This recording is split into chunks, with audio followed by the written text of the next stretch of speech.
Infertility treatment అంటే సమస్య లేని ప్రాబ్లంతో బాధపడే వాళ్ళు ఫర్టిలిటీ ట్రీట్మెంట్స్ తీసుకునేటప్పుడు బరువు ఎక్కువగా పెరిగిపోతున్నాము అని చాలా మంది చెప్తూ ఉంటారండి.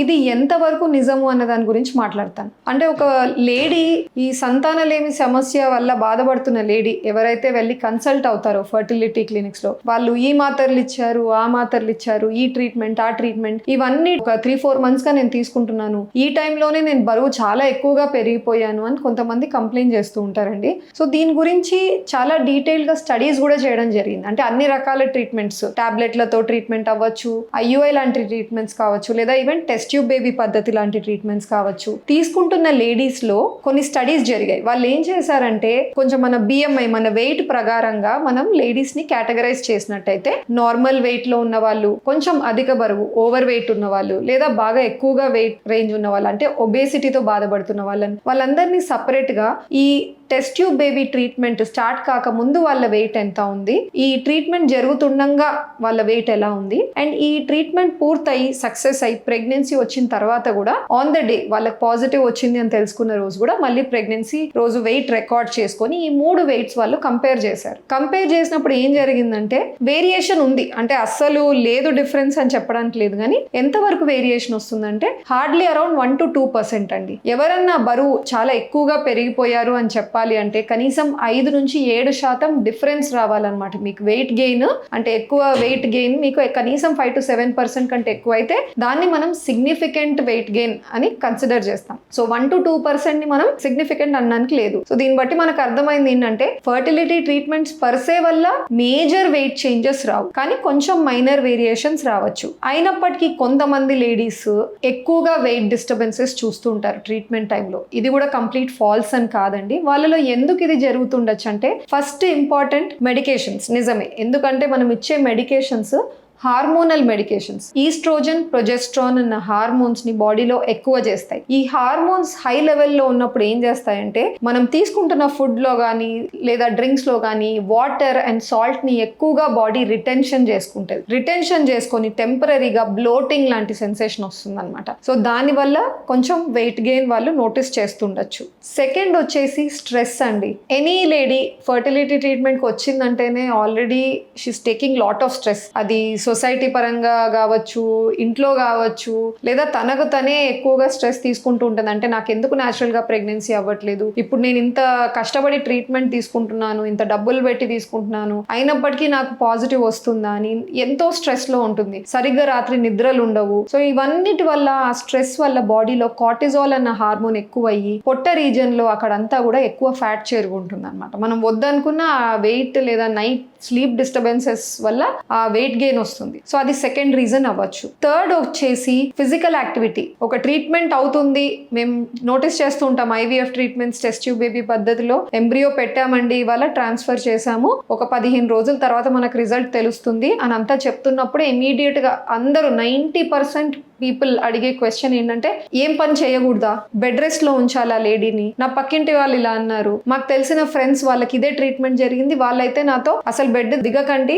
డాక్టర్స్ ఇలానే చెప్తుంటారు, మీరు మాత్రం పూర్తి బెడ్ రెస్ట్ లో ఉండండి, అప్పుడే మీకు పాజిటివ్ వస్తుంది. ఇలా ఎన్నో ఒపీనియన్స్ వస్తూ ఉంటాయండి మీకు సొసైటీలో. నువ్వు ఈ restriction of this physical activity వల్ల కూడా, అంటే మనం చిన్న చిన్న పనులు డైలీ లైఫ్ లో మనం చేస్తునే పనులు కూడా రెస్ట్రిక్ట్ చేసేసుకుంటాం కాబట్టి దాని వల్ల కూడా వెయిట్ గెయిన్ అవుతూ ఉంటారు అనమాట. నువ్వు లాస్ట్ వచ్చేసి ఇంక్రీజ్డ్ అపెటైట్. మీరు ఇది తినాలి, అది తినాలి, బాగా తినాలి అని చెప్పేసి ఒక బ్యాలెన్స్డ్ డైట్ బదులు ఎక్కువగా అవుట్ ఆఫ్ ద వే వెళ్ళి చేయడం వల్ల కూడా కొంతమంది వెయిట్ గెయిన్ అవుతుంటారు. అండ్ కొంతమంది PCOD అండి, అంటే నీటి బుడగల సమస్య ఉన్న వాళ్ళు మా దగ్గర ఫర్టిలిటీ ట్రీట్మెంట్స్కి వస్తూనే ఉంటారు. అండ్ PCOD సమస్యతో బాధపడుతున్న లేడీస్ కి ఇన్హెరెంట్ గా రిస్క్ ఉంటుంది, కొంచెం వెయిట్ ఎక్కువ అయ్యే ఛాన్స్, లేదా వాళ్ళు ఎంత ఎక్సర్సైజ్ చేస్తున్నా కూడా వెయిట్ లాస్ అంత ఈజీగా అవ్వదన్నమాట. సో ఇలాంటి వేరియస్ రీజన్స్ వల్ల మీరు లేడీస్ ఎవరైతే ఫర్టిలిటీ ట్రీట్మెంట్ క్లినిక్స్ లో కన్సల్ట్ అవుతూ ఉంటారో వాళ్ళలో కొంచెం వెయిట్ డిస్టర్బెన్సెస్ చూస్తూ ఉంటాం. వీటిని మనం ఎలా అధిగమించవచ్చు, ఎక్కువ వెయిట్ గెయిన్ కాకుండా ఎలా చూసుకోవచ్చు? మొదటిగా నేను అన్నట్టు మెడికేషన్ మనం పెద్దగా ఆల్టర్ చేయలేమండి, ఎందుకంటే ఎంత నెసెసరీనో అంత డాక్టర్ ఇస్తూ ఉంటారు, మనం దాన్ని ఇగ్నోర్ చేయలేము.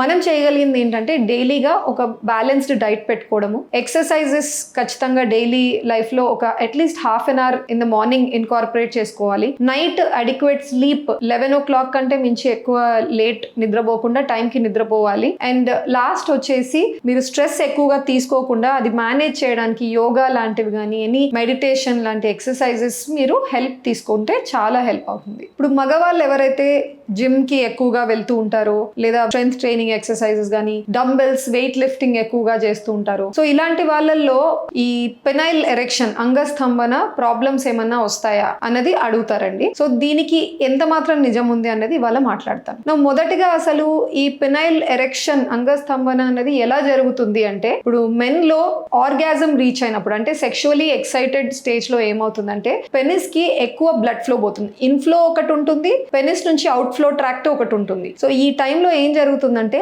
బ్లడ్ అంతా పెనిస్ కి వెళ్ళిన చోట అక్కడే నిలిచిపోతుంది అనమాట. అంటే వెనక్కి వెళ్లే దారులు క్లోజ్ అయిపోతాయి. సో ఆ కొంచెం టైం వరకు పెనిస్ ఎరెక్షన్ అన్నది ఉంటుంది. కొంతమందికి కొంచెం టైం ఉండొచ్చు, కొంతమంది కొంచెం ఎక్కువ ప్రొలాంగ్ టైం ఉండొచ్చు. ఇది ఒక స్టాండర్డ్ ఇంత టైం ఉండాలి, ఇంతకంటే తక్కువ టైం ఉంటే కరెక్ట్ కాదు అని ఏం లేదండి. ఇది ఎక్కువగా పియర్ ప్రెషర్ వల్ల ప్రాబ్లమ్స్ వస్తుంటాయి. ఎందుకంటే వాళ్ళు ఫ్రెండ్స్ మెన్ అమాంగ్ దెమ్సెల్స్ మాట్లాడుకుంటున్నప్పుడు లేదా మేబీ సమ్ ర్యాండమ్ పర్సన్ మీరు ఇంటర్నెట్ లో చదవడము, ఎవరో యూట్యూబ్ వీడియో చూడడము, వాళ్ళు ఇలా చెప్పారు వీళ్ళు ఇలా చెప్పారు అని అలాంటి ఇన్ఫ్లుయెన్స్ లో మీరు అనుకోవడం ఇస్ నాట్ రైట్. సో మీకు ఏదన్నా జెన్యూన్ గా ఈ పెనైల్ ఎరెక్షన్ గానీ లేదా ఇజాక్యులేషన్ అంటే అంగస్తంభనలో గానీ లేదా కలిసేటప్పుడు హస్బెండ్ వైఫ్ శాంపుల్ వెజైనాలో పడేటప్పుడు గానీ వీటిల్లో ఏదన్నా మీరు డిస్టర్బెన్సెస్ గానీ ఇబ్బంది మీరు ఫేస్ చేస్తున్నారంటే మొదటిగా ఒక క్వాలిఫైడ్ ఆండ్రాలజిస్ట్ అంటే మగవాళ్ళ సమస్యలకి సపరేట్ గా కొంతమంది డాక్టర్లు ఉంటారు. వాళ్ళని కలిసి మీరు అసలు ప్రాబ్లం ఏంటో చెప్తే అది నిజంగా ప్రాబ్లమా కాదా అన్నది తెలుసుకోండి. ఆ తర్వాతనే ట్రీట్మెంట్ అవసరమా లేదా అన్నది తెలుస్తుంది. సో ఇలాంటి జిమ్ కి దీనికి ఏమన్నా సంబంధం ఉందా అంటే నాట్ నెసెసర్లీ అండి. ఎందుకంటే మగవాళ్ళు ఎవరైతే ఒబీస్ గా ఉన్నారో, ఎక్కువ వెయిట్ ఉన్నారు, షుగర్ ప్రాబ్లమ్స్ తో బాధపడుతున్నారో వీళ్ళల్లో మీరు ఎక్కువగా ఈ ప్రాబ్లం చూస్తూ ఉంటారు. ఎందుకంటే ఒబీస్ మెన్ లో పొట్ట భాగంలో ఫ్యాట్ ఎక్కువగా ఉంటుంది. అందుకనే మగవాళ్ళలో ఉండాల్సిన మంచి హార్మోన్ టెస్టోస్టిరోన్ అన్నది ఈ ఫ్యాట్ లో వెళ్ళి ఈస్ట్రోజన్ లేడీ ఫీమేల్ హార్మోన్ గా కన్వర్ట్ అయిపోతూ ఉంటుంది. సో టెస్టోస్టిరోన్ లెవెల్ తక్కువ అయ్యే కొద్ది కూడా మీకు ఈ పెనైల్ ఎరెక్షన్ లో ప్రాబ్లమ్స్ కానీ లేదా కణాల నంబర్ క్వాలిటీ పడిపోవడం కానీ చూస్తూ ఉంటాం. సో డైరెక్ట్ గా మీరు జిమ్ వెళ్ళడం వల్లనో లేదా మీరు వెయిట్స్ ఎత్తడం వల్లనో అవన్నీ బ్యాడ్ కాదండి. In fact they are good. Physical activity ఎక్కువ మజిల్ బిల్డ్ చేసుకోవచ్చు. మీ బాడీలో ఉన్న ఫ్యాట్ మజిల్ గా కన్వర్ట్ అవుతుంది. సో మీ మజిల్ కంటెంట్ ఎక్కువ అయితే బాడీలో ఆటోమేటిక్ గా మీకు టెస్టోస్టిరోన్ హార్మోన్ ఎక్కువ అవుతుంది. ఎక్కడ ప్రాబ్లం అవుతుంది అంటే కొంచెం ఓవర్ గా వెళ్ళిపోయి అంటే కొంతమంది స్టెరాయిడ్స్ తీసుకుంటారండి, టెస్టోస్టిరోన్ ఇంజెక్షన్ సప్లిమెంట్స్ డైరెక్ట్ గా తీసుకుంటారు. ఇలాంటి వాళ్ళలో ఏమవుతుందంటే మీరు బయట నుంచి టెస్టోస్టిరోన్ సప్లిమెంట్ తీసుకున్నప్పుడు బ్రెయిన్ ఏమనుకుంటుందంటే ఓ ఎక్కడి నుంచో టెస్టోస్టిరోన్ బాడీకి వస్తుంది, సో నేనేమి హార్మోన్ పంపించాల్సిన అవసరం లేదు అనుకుంటుంది. సో అప్పుడు ఏం చేస్తుందంటే బ్రెయిన్ FSH LH అన్న హార్మోన్స్ ని బాడీలో తగ్గించేస్తుంది. ఈ సిగ్నల్స్ వెళ్ళి మీ బీజంలో అంటే క్రోటంలో ఉన్న టెస్టిస్ మీద యాక్ట్ చేస్తే అప్పుడు మీకు టెస్టోస్టిరోన్ హార్మోన్ వస్తుంది. మీరు బయట నుంచి స్టెరాయిడ్స్ ఇంజెక్షన్స్ తీసుకున్నప్పుడు ఎక్కువగా బల్క్ ఫాస్ట్ గా చేసేసుకోవాలి, న్యాచురల్ మెథడ్ బదులు తొందరగా చేసుకోవాలి అన్న ఇంటెన్షన్ తో మెన్ ఎప్పుడైతే ఈ అడిషనల్ బయట నుంచి సప్లిమెంట్స్ తీసుకుంటారో విచ్ ఇస్ నాట్ గుడ్, అప్పుడు వాళ్ళ బాడీలో ఇంట్రెన్సిక్ న్యాచురల్ గా ప్రొడ్యూస్ అవ్వాల్సిన టెస్టోస్టిరోన్ హార్మోన్ తగ్గిపోయి అప్పుడు definitely they will face issues అండి. అంటే కలిసేటప్పుడు కానీ పెనైల్ ఎరెక్షన్ ఎక్కువ టైం ఉండకపోవడము లేదా అంతా బాగున్నా ఫ్యూచర్ లో ఇన్ఫర్టిలిటీ ప్రాబ్లమ్స్ వచ్చి మీరు కౌంట్స్ టెస్ట్ చేసుకున్నప్పుడు మీ కణాల వీర్య కణాల సంఖ్య చాలా ఎక్కువగా పడిపోయింది అనడమో లేదా కదలిక శాతం బాగా తక్కువగా ఉంది అనడమో వచ్చే అవకాశాలు ఉంటాయి.